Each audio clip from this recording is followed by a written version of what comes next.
Hello students, welcome to the Sun Academy. इस video में हम पढ़ेंगे टेरिटरी और टेरिटोरियल बिहेवियर जो कि ऑर्गेनिजम्स शो करते हैं। तो अब टेरिटरी क्या होती है और कैसे ये टेरिटरी बनती है ऑर्गेनिजम्स के बीच में, ये सारा कुछ इस वीडियो में हम जानेंगे। आइए स्टार्ट करते हैं इस वीडियो को और आज के इस लेक्चर को। A territory is an area और home which is fixed by animals. Animal जो है अपने आसपास अपने इर्द गिर्द जो है एक टेरिटरी, एक एरिया जो है वो फिक्स कर देते हैं और उस एरिया के अंदर वो रहते हैं। जैसे यहाँ पर हमारे पास कोई ऑर्गेनिज़म है तो वो अपने आसपास के एरिया के अंदर जो है वो रहता है और वो एरिया उस ऑर्गेनिज़म्स के लिए फ़िक्स होता है। अब उसके अंदर दूसरे किसी ऑर्गेनिज़म्स को वो आने नहीं देता, तो ये जो है ये टेरिटरी कहलाती है उस ऑर्गेनिज़म की। The size of the territory varies from species to species. एक स्पीशी के लिए टेरिटरी जो है वो वेरी करती है और मतलब कि अगर वो स्पीशी छोटी है, कोई चींटी है, तो उसकी जो टेरिटरी होगी वो छोटी होगी, जबकि कोई बड़ा ऑर्गेनिज्म है तो उसकी टेरिटरी भी क्या होगी, बड़ी होगी। तो ये डिपेंड करती है उस स्पीशी पे। It is typically use for feeding. इस टेरिटरी को जो है यूज़ किया जाता है फीडिंग के अंदर, मेटिंग के अंदर और अपने बच्चे को पालने के अंदर, और या फिर ये सारी एक्टिविटीज़ जो है उस टेरिटरी के अंदर वो करते हैं। A territorial animal uses agonistic behavior to defend his territory against the individuals. इसके अंदर एगोनिस्टिक बिहेवियर को यूज़ किया जाता है। एगोनिस्टिक बिहेवियर जो हमने पिछली वीडियो में पढ़ा था, तो एक्चुअली इसके अंदर क्या होता है, जो ज़्यादा ताकतवर मेल होता है या ज़्यादा ताकतवर जो ऑर्गेनिज्म होता है, एनिमल होता है, वो जो छोटे कम ताकतवर एनिमल्स होते हैं उन्हें डराता है, एग्रेसिव बिहेवियर शो करता है, एगोनिस्टिक बिहेवियर शो करता है और उसकी वजह से उसके इलाके में, उसकी टेरिटरी में कोई नहीं आता। तो ये जो है एगोनिस्टिक बिहेवियर को यूज़ करते हैं अपनी टेरिटरी को बचाने के लिए, उसको डिफेंड करने के लिए। फॉर एग्जांपल एक मेल है, वो क्या करता है, अपनी टेरिटरी को बचाता है दूसरे मेल से और उसके बाद वो अट्रैक्ट करता है बाकी फीमेल्स को ताकि वो उसकी टेरिटरी में आए और वहाँ पर ब्रीडिंग हो, वहाँ पर वो उनके साथ कोट कर सके, उनके साथ रिप्रोडक्शन कर सके। तो वो जो है एक मेल होगा, वो क्या करेगा, आसपास के इलाके के अंदर किसी दूसरे मेल को नहीं आने देगा, बल्कि वहाँ पर फीमेल्स को जो है वो अट्रैक्ट करेगा ताकि वहाँ पर जो है रिप्रोडक्शन हो सके। तो ये यहाँ पर ये टेरिटरी कहलाती है और वहाँ पर जब वो रिप्रोडक्शन करेंगे तो उसके अंदर बाकी कोई भी मेल जो है इंटरफेयर नहीं करेगा, क्योंकि वो उसकी टेरिटरी में बाकी और कोई भी मेल नहीं आ सकता। Once the territory is establish, एक बार जब टेरिटरी इस्टेब्लिश हो जाती है किसी ऑर्गेनिजम्स के अंदर, तो ये जो है actually territory antagonistic behaviour, agonistic behaviour की वजह से होती है, क्योंकि वो ऑर्गेनिज्म दूसरे ऑर्गेनिजम्स को डराता है, इसीलिए वो टेरिटरी, वो इलाका उस ऑर्गेनिज्म का हो जाता है। Then other individual will not enter the territory, उसकी टेरिटरी में बाकी कोई ऑर्गेनिज्म फिर नहीं आएगा, because they will understand though through aggressive behaviour that is it is occupied by other animal. तो उस एग्रेसिव बिहेवियर की वजह से बाकी ऑर्गेनिज्म जान जाएंगे कि ये टेरिटरी इस ऑर्गेनिज्म की है, इस एनिमल की है, तो उसके बाद उसकी टेरिटरी में कोई नहीं आएगा। मतलब एक बार एक एनिमल ने जो है बाकी के एनिमल्स को जो है एग्रेसिव बिहेवियर अगर शो कर दिया, तो दोबारा जो है कोई ऑर्गेनिज्म उसकी टेरिटरी में नहीं आएगा और वो टेरिटरी उसकी हो जाएगी। सारे ऑर्गेनिजम्स वहाँ पर एनिमल्स समझ जाएंगे कि ये टेरिटरी किसकी है, इस एनिमल की है, स्पेसिफिक एनिमल की है। Territorial behaviour is seen in animals, जैसे कि वॉर्म्स, इंसेक्ट, इनके अंदर ये टेरिटोरियल बिहेवियर दिखता है। फिशेज़ के अंदर भी होता है, बर्ड और मैमल्स के अंदर भी टेरिटोरियल बिहेवियर देखा जाता है। तो अब हम डिस्कस कर रहे हैं टेरिटोरियल बिहेवियर इन गोरिलाज। गोरिलाज के अंदर टेरिटोरियल बिहेवियर हमें दिखता है और गोरिलाज क्या करते हैं, अपने आसपास जो है जो है ग्रुप्स बनाकर रहते हैं, लेकिन ये अपने एरिया को फिक्स नहीं करते, ये नॉन टेरिटोरियल बिहेवियर शो करते हैं।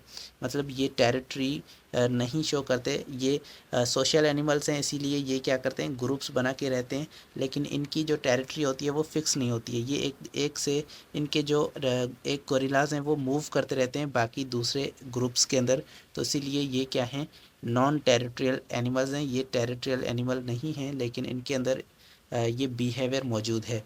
तो अब ये जो ग्रुप्स बनाते हैं गोरिल्लाज, उन ग्रुप्स को कहा जाता है ट्रूप्स। ट्रूप्स जो है ये एक्चुअली ग्रुप्स होते हैं गोरिल्लाज के, जो गोरिल्लाज साथ में मिलकर रहते हैं। तो अब इस ट्रूप के अंदर क्या होगा, इस ट्रूप के अंदर बहुत सारे गोरिल्लाज मौजूद होते हैं। फर्स्ट ऑफ ऑल इसके अंदर बड़े गोरिल्लाज मौजूद होते हैं, बड़ी एज वाले ओल्ड गोरिल्लाज मौजूद होते हैं, जो कि 1 से 4 तक गोरिल्लाज मौजूद हो सकते हैं। तो एक ट्रूप के अंदर, एक फैमिली के अंदर 3 से 4 बड़े लोग होते हैं, मतलब 3 से 4 बड़े ओल्ड और ये स्ट्रॉन्ग मेल्स होते हैं, स्ट्रॉन्ग गोरिल्ला मौजूद होते हैं, पावरफुल गोरिल्ला मौजूद होते हैं और इन्हें कहा जाता है स्टार बैक और सिल्वर बैक।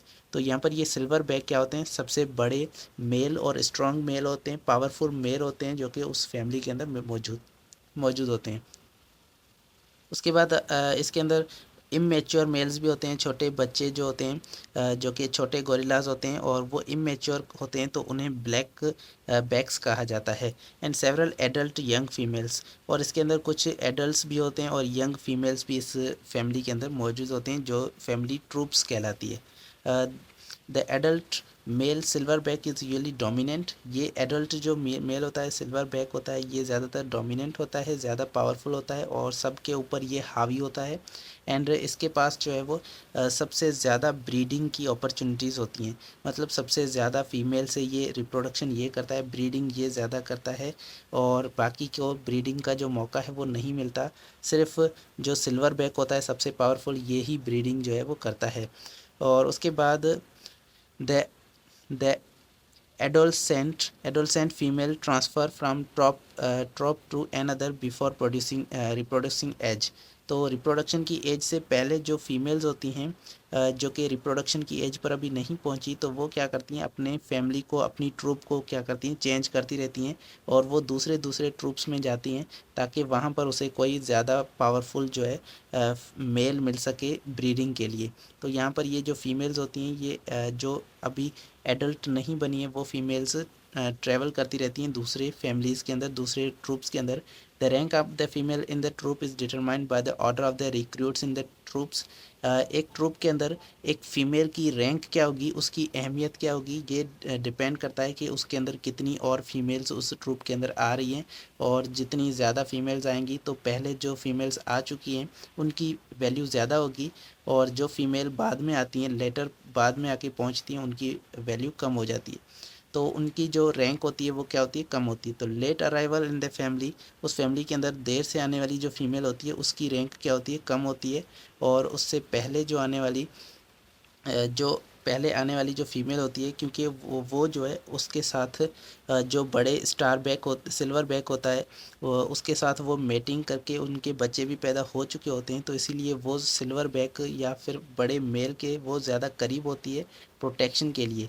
तो इसका मतलब ये है कि यहाँ पर एक गोरिल्ला है और यहाँ पर जो फीमेल इससे पहले इसके साथ आएगी तो उसके साथ इसके बच्चे भी पैदा हो चुके होंगे, तो ये जो गोरिल्ला होगा बड़ा, ये उनकी हिफाजत ज़्यादा करेगा और बाकी जो देर से आने वाली जो फीमेल्स हैं उनको अहमियत ज़्यादा नहीं मिलेगी। तो इसीलिए यहाँ पर दूसरी तरफ जो यंग मेल्स होते हैं, मतलब जो छोटे मेल्स होते हैं, उन्हें जो है रिप्रोडक्शन की एबिलिटी नहीं मिलती, उन्हें अपॉर्चुनिटी नहीं मिलती ब्रीडिंग की फीमेल के साथ। सिर्फ सिल्वर बैक जो बड़ा गोरिल्ला है वही क्या कर सकता है, ब्रीडिंग कर सकता है। तो छोटे जो गोरिल्लाज होते हैं उनको ये अपॉर्चुनिटी नहीं मिलती, इसीलिए वो क्या करते हैं, निकल जाते हैं उस ट्रूप से, उस अपनी फैमिली से बाहर निकल जाते हैं और बाहर अपनी फैमिली बनाने की कोशिश करते हैं, अकेले रहने लगते हैं और वहाँ पर बाहर अपनी जो है अपनी जब टेरिटरी वो बनाएंगे तो उसके अंदर उसके वो खुद उसके सिल्वर बैक बन जाएंगे। तो silver back is typically more aggressive, ये ज़्यादा एग्रेसिव होता है जो सबसे बड़ा गोरिल्ला होता है, then other group members because troop safety and responsibility. तो ये जो ट्रूप की सेफ्टी होती है, मतलब उस ट्रूप को सेफ रखना, उस फैमिली को, अपनी फैमिली की हिफाजत करना, ये उस सिल्वर बैक की जो है रिस्पॉन्सिबिलिटी होती है। He does exhibit territorial behaviour bye standing upright in his on their two legs and prouding their chest in order to intimidate whatever threat is given।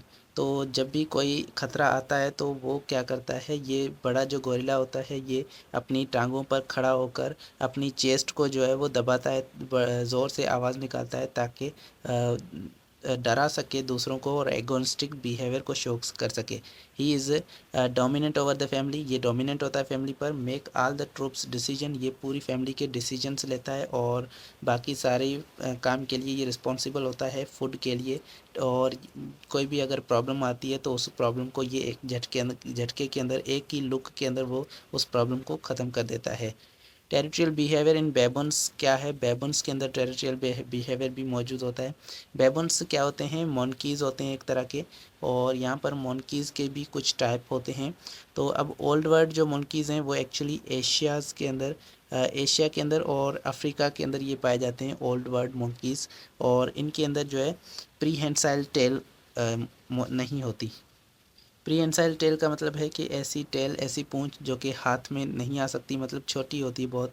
And their nostril open downward, और उनके नाक nose जो होते हैं वो downward की तरह होते हैं, नीचे की तरह होते हैं, जैसे कि इंसान के भी होते हैं। They include mandrills, macaques, rhesus, monkeys and baboons. तो इनके भी कुछ टाइप्स हैं, जैसे कि ये मकाक्स और मैंड्रिल्स, ये सारे टाइप्स हैं इन मंकीज़ के। लेकिन उनके अंदर बेबुन्स भी एक जो है वो टाइप मौजूद है, ये भी एक मंकी का टाइप है। तो अब इस बेबुन्स के अंदर हम टेरिटोरियल बिहेवियर को देखते हैं। Many species of old world monkeys are arboreal. तो एबोरियल का मतलब क्या है?